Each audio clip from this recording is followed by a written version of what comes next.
Okay, hi, I'm Mike Cody, editor of Colorado Biz Magazine. Thank you so much for having me.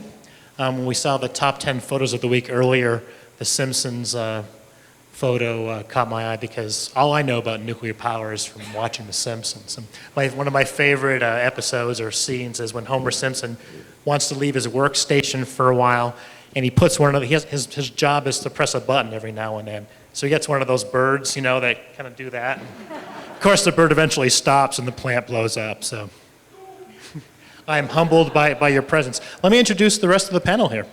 Jeffrey King, he's an assistant professor of nuclear science and engineering at the Colorado School of Mines. After getting his bachelor's degree in environmental engineering from the New Mexico Institute of Mining and Technology in 1994, Jeff joined the Department of Energy at the Savannah River Operations Office as a mixed waste engineer. I bet you like your new title a little bit better.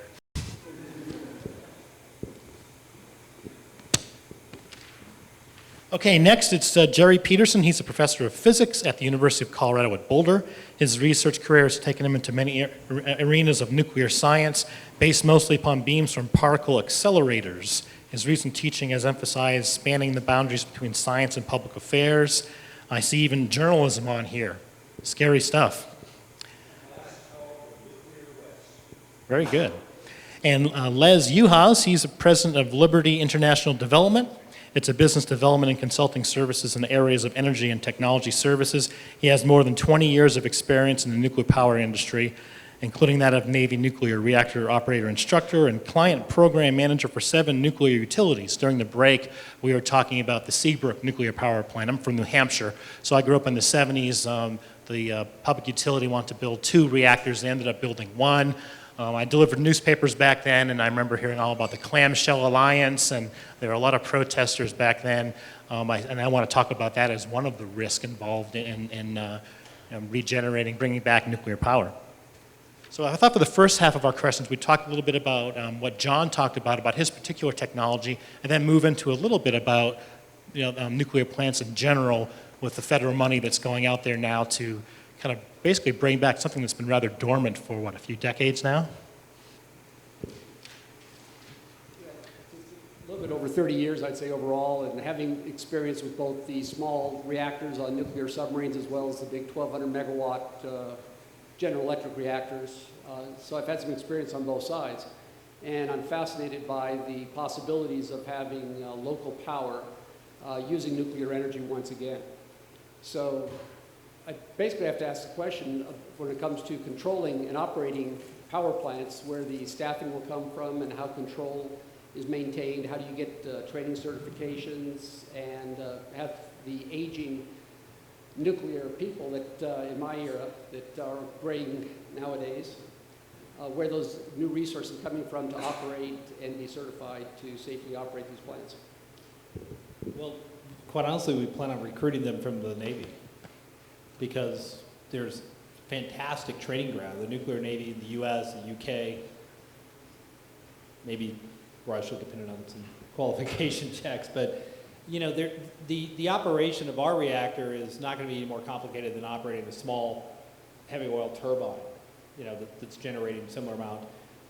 We do plan on having certified operators, though. We're not saying this is a set it and forget it thing. This is not a Papil, chicken roaster. It's a power plant. So there's a qualification process I'm sure we're going to have to go through. We don't really understand what that's going to be yet. So our first installations are likely to be in very specific markets where there already exists some of that expertise, including the military. And that will give us an opportunity to grow with the regulatory environment. I think one of the neatest things is when this question gets asked, for instance, I was in Slovakia last winter. Great time to go to Slovakia. Gazprom had shut off the gas. So we were selling reactors left and right, literally. And the head of their Nuclear Regulatory Commission, I brought up training. She was like, oh, we'll train them, we'll certify them. This is much simpler to operate. This is not a problem. 3 people on a shift. I don't know how many people work on an average shift in a large reactor. I don't know the exact number, but it's more than 3. So one of the other advantages is just scale. It's smaller. We don't have to worry about a lot of things that large plants have to worry about, no matter if they were gas or coal or nuclear. It's, the scale really helps in terms of, you know, safety and security and everything else. So that goes right along with the operations. At the winter meeting of the American Nuclear Society last November, there were 2 major sessions on small reactors. The rooms were packed, and the ANS is going to devote the annual meeting in San Diego sometime in the spring on the theme of small reactors. Okay, an idea whose time has come. And you can make a big list of the pluses and not quite such a big list of the minuses. One of the issues here is people think this is somehow nuclear science. No. The basic nuclear science behind any reactor is 1950s science. The numbers, the cross-sections, the mathematics, that's old stuff. This is a drawback. How do you get the best and the brightest interested in something which is beyond 1950s science? Now the technology is up to date, the engineering, the materials, and so forth. But the basic science is not attractive any longer. It doesn't have to be necessarily. We've been burning coal for even longer than that. So I made a mental list of what's the biggest plus and the biggest minus. The biggest plus I see is this can lower the huge financial barrier you need to get a nuclear power plant started. A coal plant, nuclear plant, they both live more or less 50 years. With a coal plant, you're paying for the fuel every year.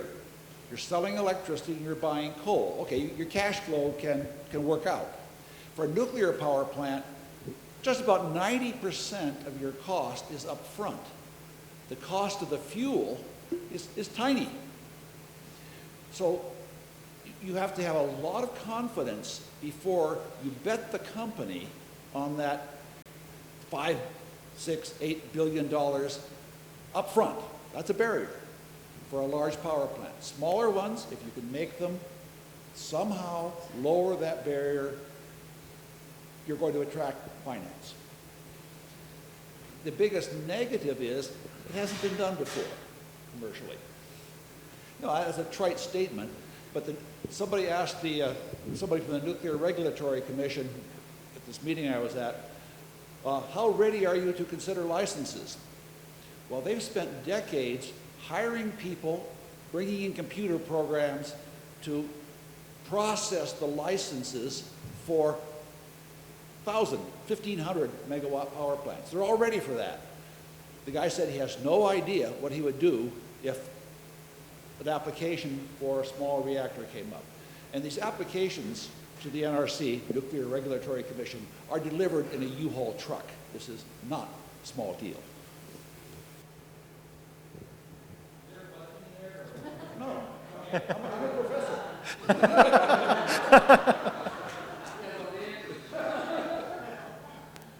But did I say something that? Yeah, let me just respond to one piece of that. The US NRC is, I don't know if you're aware of this, it's 90% funded by user fees, by the community.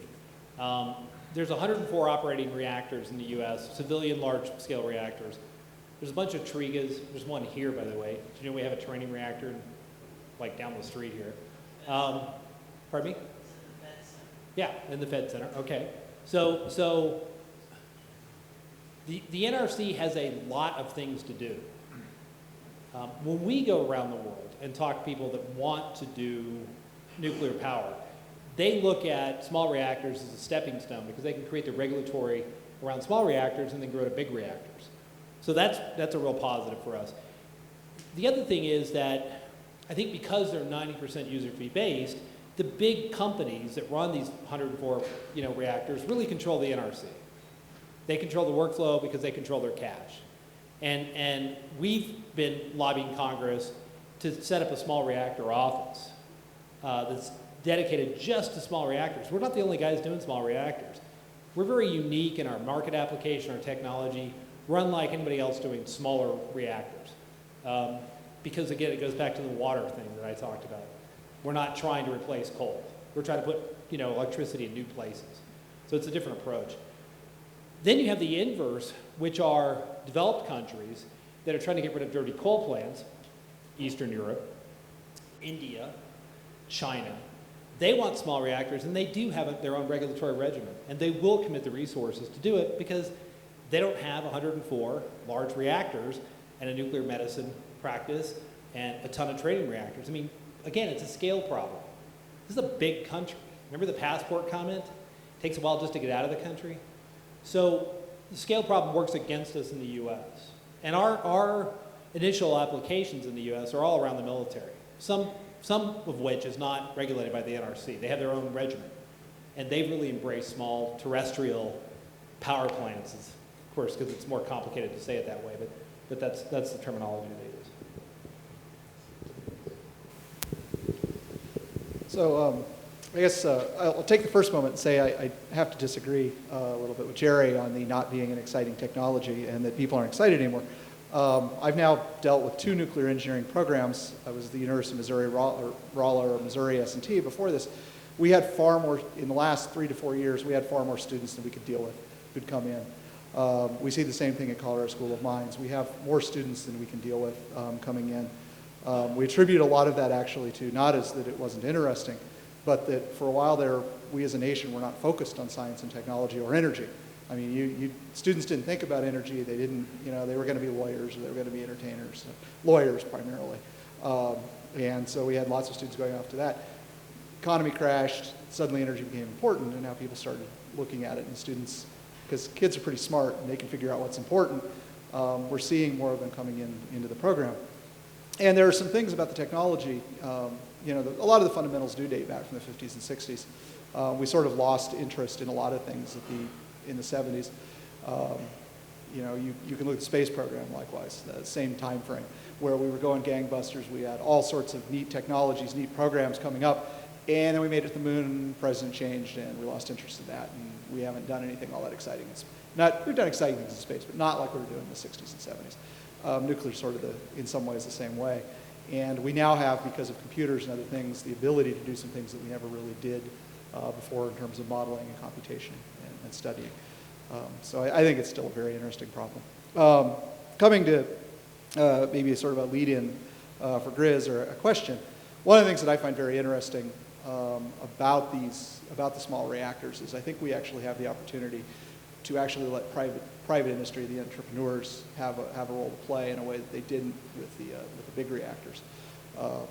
And one of the things that we always see is, of course, we see now and then is DOE and others come out and say, well, solar actually seemed like a good idea. We're going to put together a program to develop one. And I'd kind of like your opinion on that, because we keep seeing that. That seems to be personally, I'd rather see them throw the money at the NRC, go figure out how to license it, and then let the private industry figure out how to make it, rather than going into that. The other thing I'll touch on real quick before handing it over, we talk a lot about the amount of money that goes into nuclear power, but it's really a very tiny amount of money these days. Nuclear, there was an interesting study a year or two ago that came out that looked at the amount of money that the government spends subsidizing different power sources. Nuclear's at the bottom, coal's at the top of that list generally, and solar and wind are somewhere in the middle. But our government really does not spend much on a per kilowatt basis. And if you put it in a per kilowatt basis, subsidies per amount of energy produced, nuclear is way at the bottom. And solar and wind are way up at the top. But I'll segue back and say, kind of the question is your opinion on what we should be seeing the government doing to help with this. So I grew up in the DOE complex. Effectively, I got out of grad school at 25 and went to work at Los Alamos. That has a huge influence on you. That's why I call the Department of Energy the Department of Weapons. It's all about weapons. 90% is about weapons. We don't do anything really, we don't really try very hard to do energy research in the U.S. We pay lip service to it. Proof of this is, Secretary Chu said, look, as part of the DOE stimulus money, I want to set up some innovation centers around the country. And he got enough money to open up an office to talk about setting up innovation centers, like a two-man office from Congress. And that's it. And Congress is beholden to big contributors. Big contributors are big power plant operators. So that's not really going to work very well. On the other side, the Department of Energy is a great place, and it's full of great people. But their mission is not energy research. Their mission is non-proliferation of nuclear weapons. That's it, and maintain the stockpile. So we've got to change the Department of Energy into the Department of Energy and create a separate Department of Weapons. And I've been talking about this for years, and my friends that work at Los Alamos hate that because they don't want to tell people that they spend all their time working on weapons, but that's what they do. So, the reality versus the perception thing is a little bit there. The other thing about this interesting bill that came up recently is that, so the Democratic senators from New Mexico and Colorado who, can't fight their way out of a paper bag, right? These guys decide they're going to help the small nuclear industry. So they said, okay, we're going to set aside $50 million, and we're going to award it to the top 2 small nuclear reactor designs. And I got to tell you, ours is one of them, hands down. We're going to win that award if they do this. I mean, how could we not? But why should we? We didn't ask the government for money. We just asked them not to help us, right? Sometimes the best help is no help at all. Please don't help me, government. We've just now got this into the entrepreneurial world. That's where the innovations happen. Did the government decide we're going to have 2 kinds of laptops? Or we were only going to have 2 kinds of solar panels? I mean, that's ridiculous. The other thing is it sets up the Department of Energy as the arbitrator of what will be commercially successful. Now, I've spent 20 years commercializing technology out of the DOE. And I'm considered one of the top entrepreneurs in the entire world to have ever done this. And I've only had a couple hits in 20 years. And it's because of the DOE culture.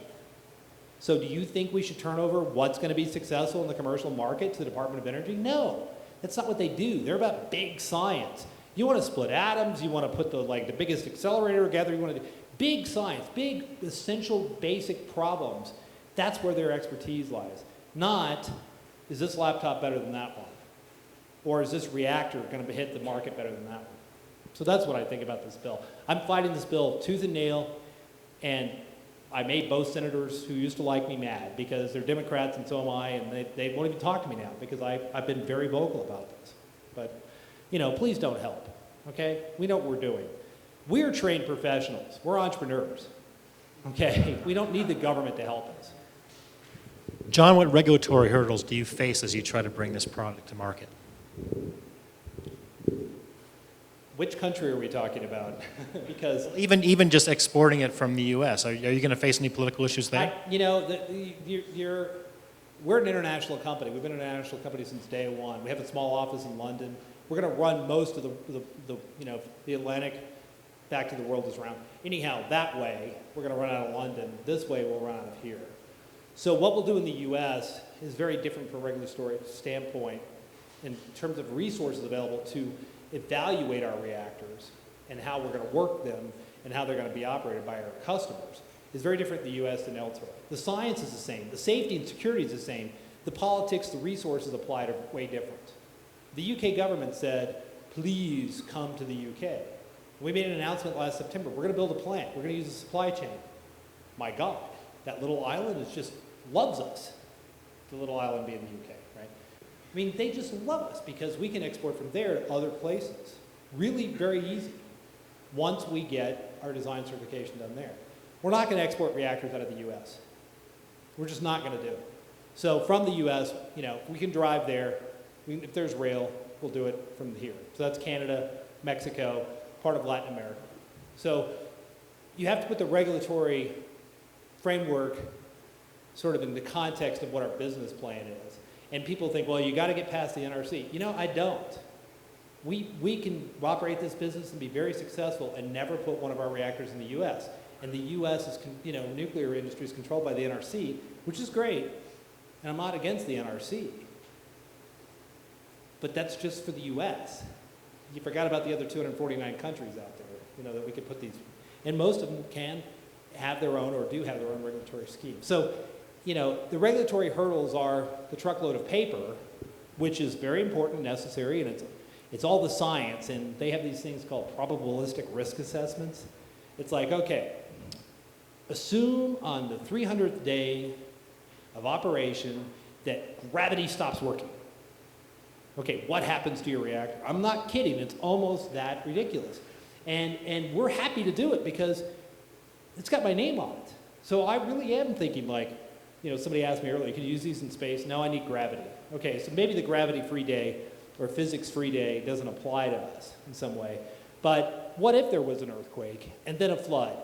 And then, a bunch of lesbians attacked it. I don't know. I mean, we got to think of those things, okay? We got to think of all those things. And we're doing that right now. Okay, well, let's look at the broader use of nuclear right now with the more traditional plants. There's what, $18.5 billion that the federal government is letting out in loan guarantees. What do you think is going to happen now? Are we going to see more plants being built over the next decade? Not with our current NRC chairman, who is anti-nuke. So, Even the editor of Mother Jones is pro-nuke now. yeah, I know. Jim Cameron, who's the Greenpeace lawyer for the UK, is a big fan of ours. He still hates everybody else in the nuke industry. He loves Hyperion power. So their attitudes are changing. I'll tell you that based on the chairman of the NRC's statement that he'd like to get one new reactor certified before he retires, and he just got the job, I don't have a whole lot of hope for zippy approval of new reactor systems. But it turns out that building big plants takes a long time. So they've got some time. And it is old, not old, you know what we call it? We call it space-ready science. You don't want to launch something off into space that's brand new. You don't have like the latest Intel chip inside the space shuttle. There's no way. You want something that's tested and proven. So the science in our reactor, everybody else's reactor, is literally as old as the planet, right? It's basic physics and chemistry. The engineering, then you have a chance to do stuff that's interesting, but you still want it to be really well understood and well tested. So new plants that are coming online in the US are using very old technology, and it's more of the same, and they should be able to get through the NRC. The loan grants are not going to do anything. I don't believe they're going to help. They'll attract some of the users, but that's not what's going to spur on the nuclear industry. Gasoline's $8 a gallon. We decide we want to go to electric cars. Where does that electricity come from? Coal? I don't think so. It's going to come from nuclear. Something like that will happen. This goes back to manure in cars, right? It's something that we're not going to see that's going to really accelerate large nuclear plant development. Small has a place already. We're ready to go. Just go to southern New Mexico. There's a sign saying you're in the middle of nowhere. There are people down there desperately need electricity in the 50 states. Tinian, Guam, Hawaii, Alaska. Sarah Palin is a big fan of ours too. It's not, just absolute big fan of ours. Because we can bring power to, Alaska in places they don't have it. So what's going to be the result of these grants? Nothing. I don't think anything's going to really help there. Thanks, Les. Yeah, thinking back several decades ago when I worked at Illinois Power Company on the nuclear project staff, we had 60 Minutes come visit us one day, Harry Reisner, if you remember him. And they were discussing construction work in progress, which had to do with the taxpayer paying in advance to have that power plant built before they received one single kilowatt or megawatt out of it. And it was an 8 to 10 year process, in some cases even longer. And the frustration that I saw in the industry, which we do not have an energy policy to date that I've seen, that I would hang my hat on, or my children's future, when France and Framatome could do a turnkey nuke plant in 5 years, and we can do it in 8 to 10 years. And I dealt with the Clamshell Alliance and the Greenpeace, and I testified with the Public Utilities Commission on prudency and startup and testing. We had all the documentation that we interfaced with the NRC, but still it was a huge hurdle. Be a part of it because of the lawyers, part of it within the utility industry, and the fact that they weren't united as they have with the Institute of Nuclear Power Operations, something called INPO, which was the utilities participating at a management level as a consortium to basically interface and help self-regulate the industry instead of going under NRC scrutiny periodically for different evaluations on operations, maintenance, training, radiation exposure, and all the other things. So that was a big pushback, and that's going to be a big pushback, I think, in the future. Here we talk about 104 reactors that are all about 1,000 megawatt plus, And back in the 90s, as I recall, General Electric and Westinghouse built all the power plants in the country, except for one that was here in Colorado, a high-temperature gas-cooled reactor that they shut down. It's been converted. So we've had a lot of success with nuclear power. We've had a great history so far. I think it is definitely part of the energy solution, along with other technologies. But the pushback and the PR that will need to be done, saying, not in my backyard, do I want to put 70 megawatts thermal or 25 megawatt electric?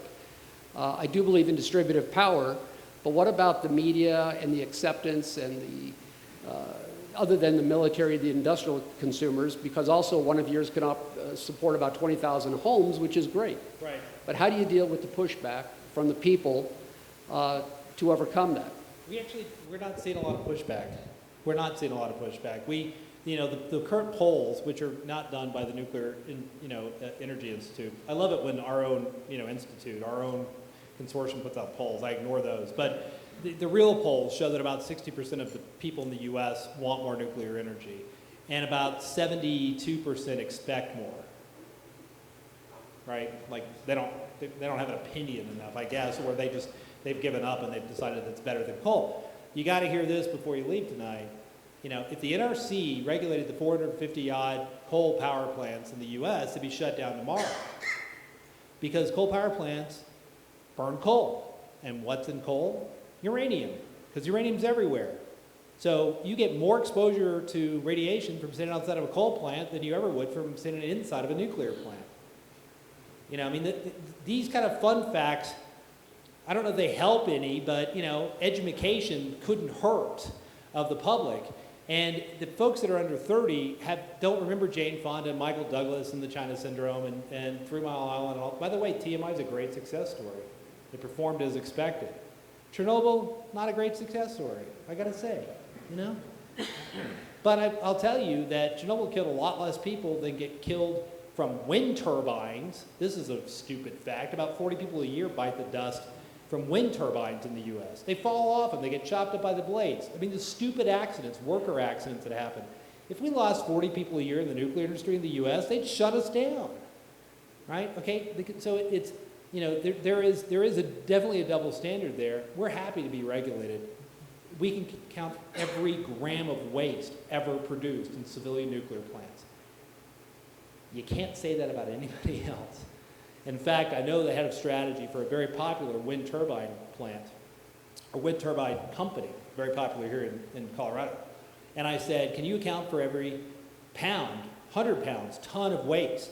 He was like, ooh, no. I said, well, we should regulate you guys like we regulate us. And he said, you will shut down wind and solar if you actually decide you're going to regulate our waste stream. Heavy metals that are in those waste streams don't have half-lives. They go on killing forever. So really what you have to ask yourself is, how dead do you want to be? Do you want to die from coal emissions? This is stupid. It's a stupid argument. About 50,000 people a year in the U.S., according to CDC, die because of coal power plants. If we lost 50,000 people a year to nuclear power plants, we wouldn't have any. Okay, so a little bit of perspective here is helpful. Now, having said that, all the rich white people like me, if they don't want nuclear power, that's fine. There are lots of people on the planet that do, and that's our market. So you don't think there's going to be a No Nukes 2 concert? Remember 30 years ago, Bruce Springsteen, Jackson Brown. The thing that people also Doobie get Brothers. confused, and I love it when people stand up and they start talking about the nuclear waste and all this stuff, and they're talking about weapons. The nuclear weapons complex is what all this cleanup is about. I'm sorry, but it is true. You worked at Savannah River. That's not civilian nuclear waste. Your title was not mixed waste from civilian plants. It was mixed waste from our nuclear weapons complex. It has nothing to do with civilian waste. You put all the civilian waste in a city block that's ever been generated. I can't even comprehend of how much room, all of the waste products and gowns and flasks and beakers and, bodies are buried because of the nuclear weapons program. I'm not a proponent of nuclear weapons. I don't think it's a good idea. But I also don't get confused between, fertilizer and taking out a building in Oklahoma City. What, are we going to ban fertilizer next? It's ridiculous. Just because Tim McVeigh found a, detrimental use to it doesn't mean we should ban it. All right, so I got a big soapbox. It takes a huge ladder for me to get up on it every day. One thing I like about these small reactor ideas, it's a plan B. It doubles our chances, more or less, of getting nuclear power of some sort or another. And there's another multi-century advantage to getting nuclear power off the ground by plan A or plan B. When you dig up a shovel full of coal, you throw it in the power plant, you get all of the energy out of that coal. What's left is just waste and ash. When you dig up uranium and put it in a nuclear power plant now, the potential fuel is 0.7% of the uranium you put in, and we only burn half of that. It's as if you lit a little corner on the lump of coal and then snatched it right back out. There are ways to use the rest of that potential fission energy. You know, not right now. Uranium's too cheap. Uranium is cheap and nuclear power is not prevalent. But in the long run, and here again, it's 1950 science, we know the science of how to get, maybe not 100% like we get from coal, but to get a much larger fraction of that energy out of the Earth's uranium. Uranium now, with the price it is 100, 200 years worth of supply, more or less, like coal. If we can figure out the way, the political, the economic, the financial, the psychological way to get the most out of uranium, we've got many, many thousands of years waiting to be used in more or less the same kind of reactors we're doing now. Jeffrey, care to add to that?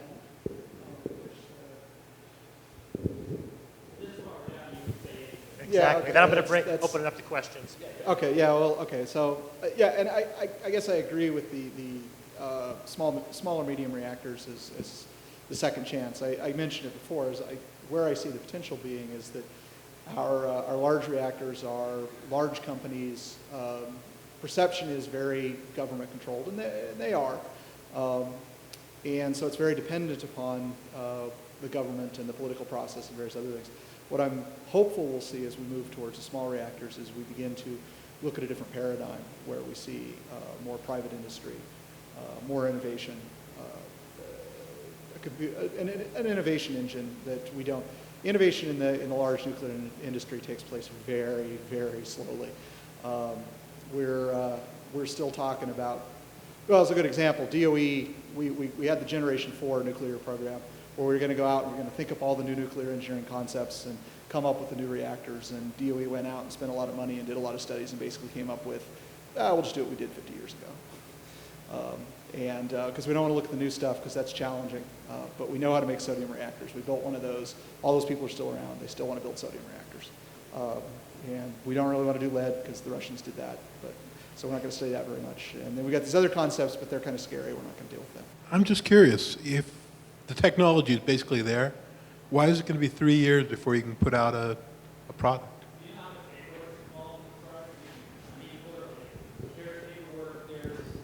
Those risk assessments we're talking about, we're way over engineering this thing, and we're thinking really hard about all the stupid things that couldn't go wrong.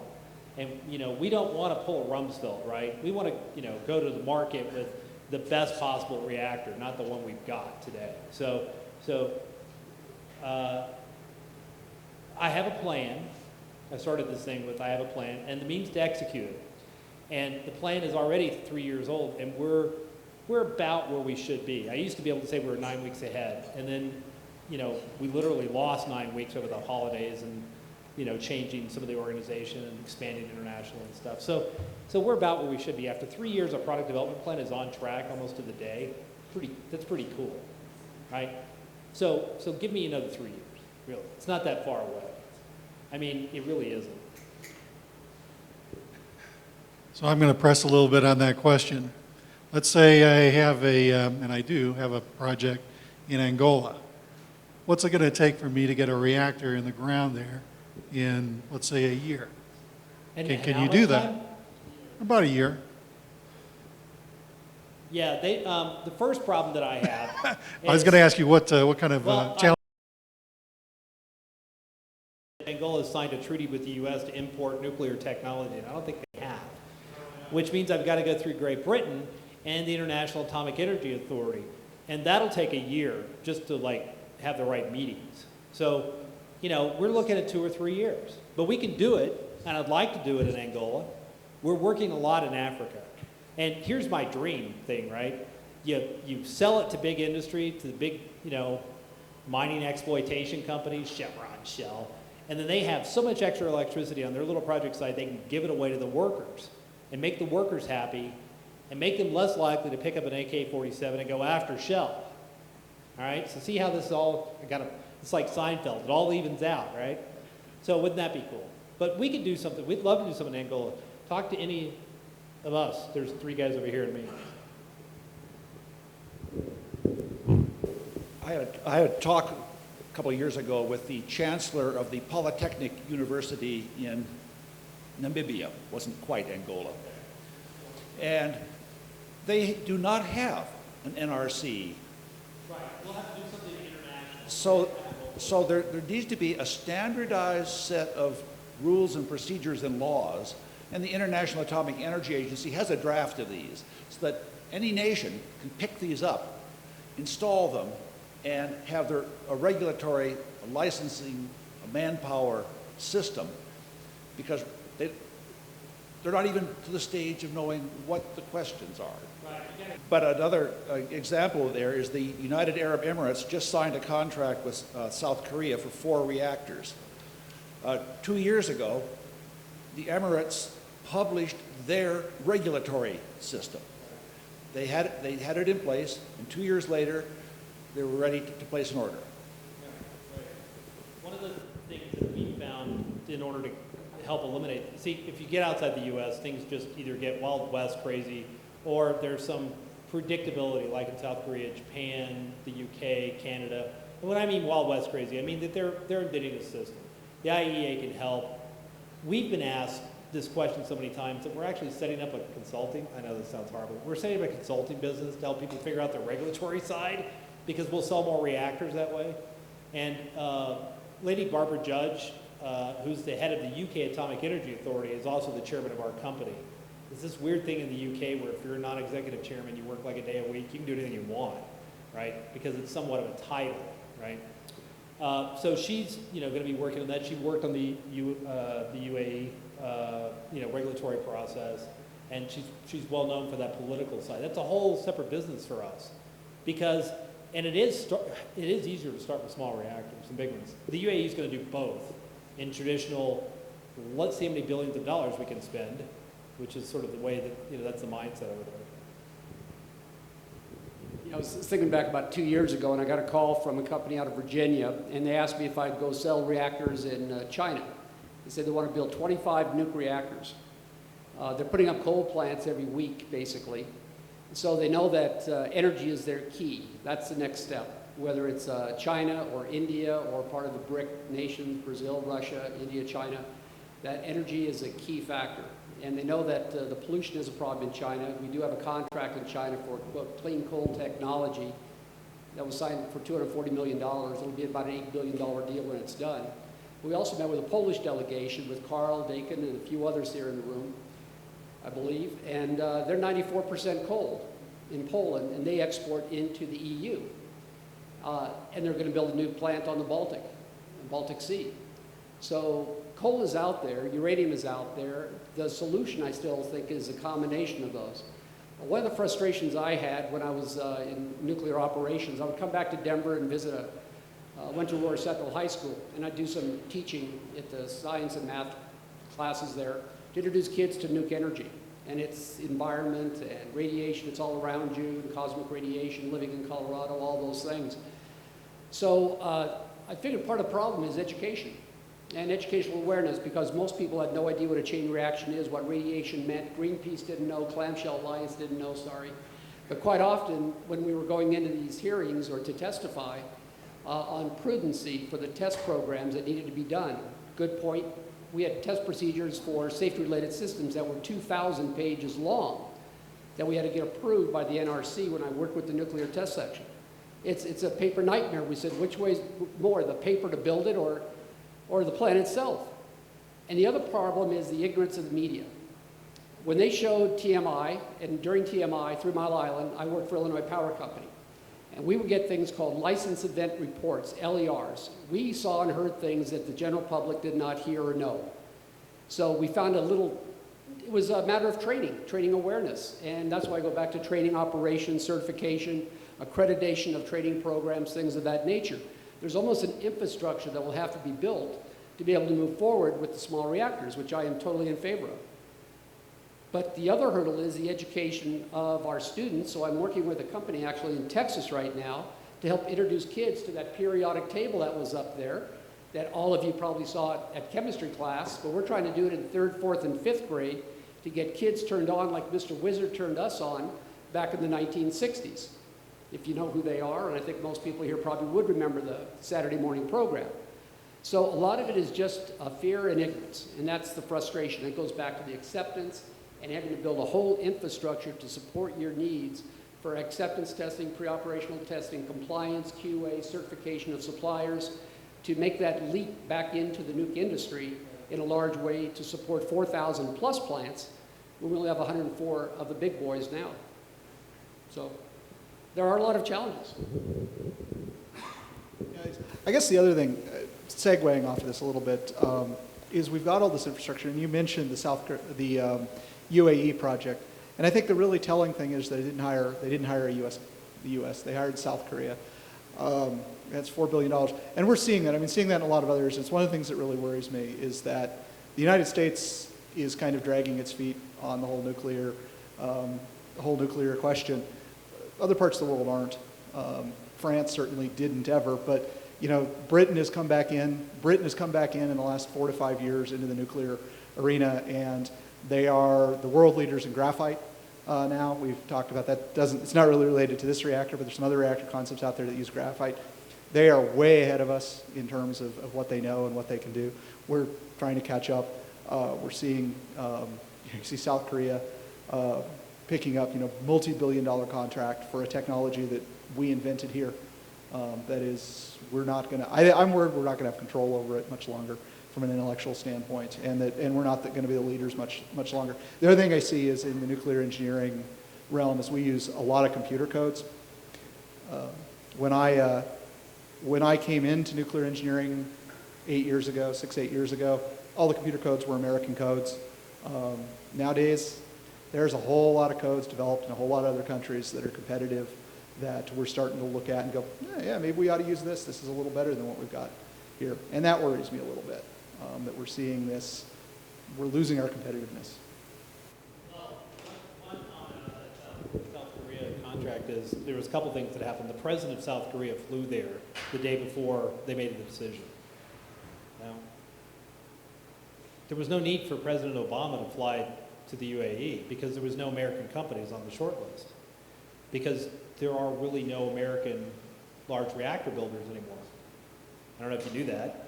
GE Hitachi is controlled by GE because of the mechanical side. It's a Japanese company. Westinghouse was sold to the UK, then sold to the Japanese, and then given to the Chinese government, which a lot of people don't know. Westinghouse is now a Chinese company. So there are 2 US reactor companies, Hyperion Power and a company in Portland called NuScale. There's no other US reactor companies except for the 2 startups doing small reactors. So we already gave away the big business. There's lots of work in the infrastructure with Shaw and B&W, built a heck of a boiler, but as far as people focused on designing commercial reactors, there's 2 of us. So we already gave away big new, construction. I mean, it's gone. Like a lot of other things, we just sort of gave it away. So let's try this, right? Maybe small reactors will be our forte. Yeah, I had a more prosaic question, which is, you say your reactor has a life of about 8 to 10 years, then what? You pull it out and throw it in the dump, or what happens to it? So this is a different concept. We're not going to rely on the government, right, of Angola or the U.S. We're going to go get that reactor, take it back, reprocess where we can, because there's a lot of value in that uranium in there. In fact, our number one item in terms of expense, over half our cost for our reactor is the uranium. It's essentially a fuel delivery system. It's You know, when you think about reactors, light water reactors, and all these fuel rods and all this mechanical junk and huge infrastructure, we don't have any of that stuff. Again, we're a heater, right? So we're taking responsibility for it. Now, some locations have said, we want that reactor to stay there for some indeterminate time, and we're going to deal with it. And that's a government regulatory thing. Of course, we'll do whatever is required.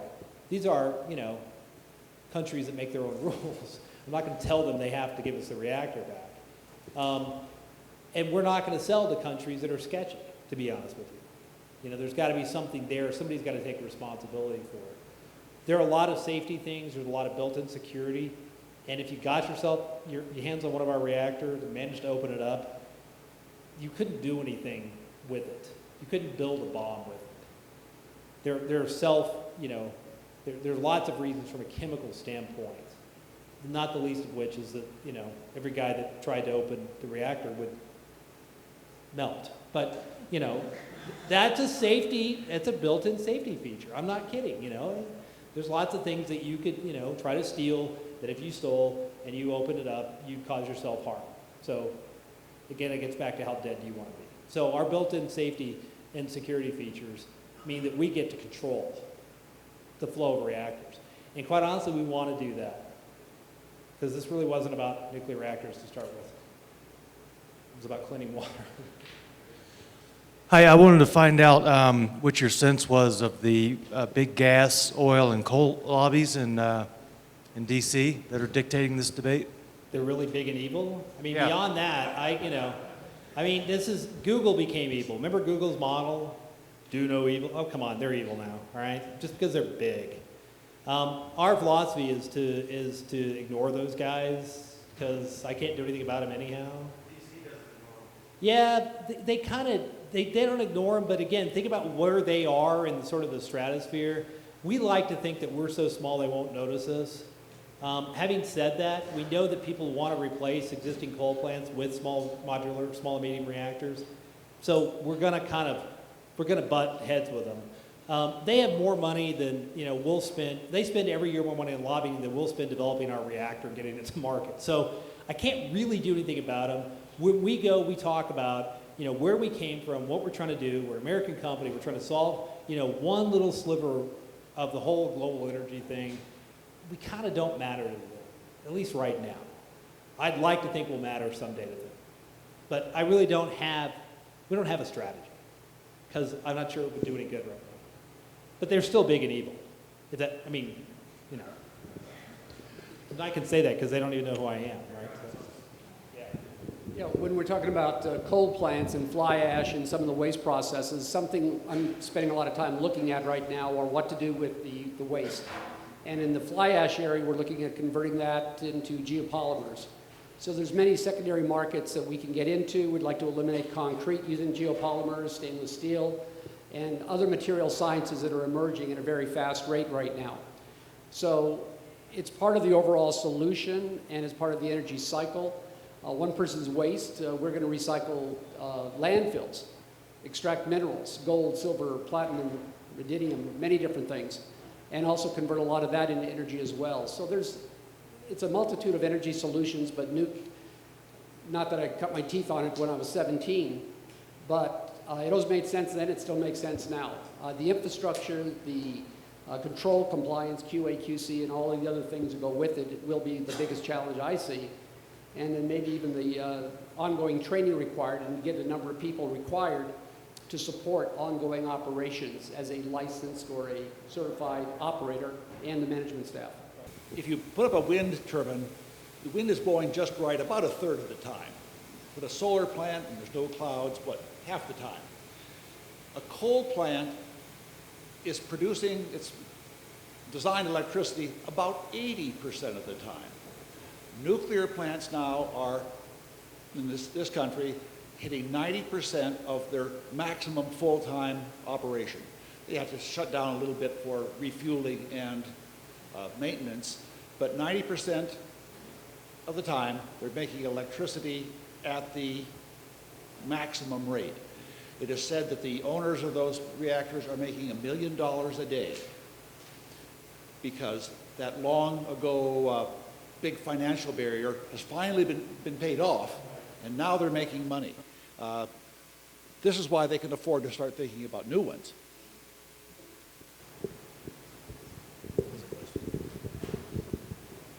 Yeah, I will come back a little bit from some of the, and I will go back to an earlier comment. A little bit of doomsaying on the worries about us losing our competitiveness.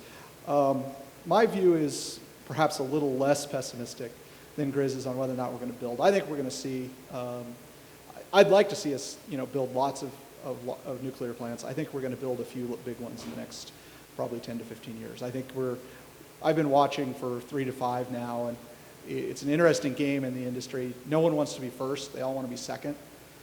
Because the first one has all the first of a kind or first in a while problems, plus they're the target for everyone who doesn't want to see them succeed. But everyone would like to be second. And it looks like as time is moving on. I think we're looking somewhere in South Carolina, Georgia, possibly Virginia. I think we're looking at probably a new build in a large power plant. And I'm very hopeful that we see the small power plants elsewhere. It's not going to be here. It's not going to be in the United States for a while, but I'm hopeful that we will see that working out as well. Thank you, gentlemen. Let's give a hand for our panel.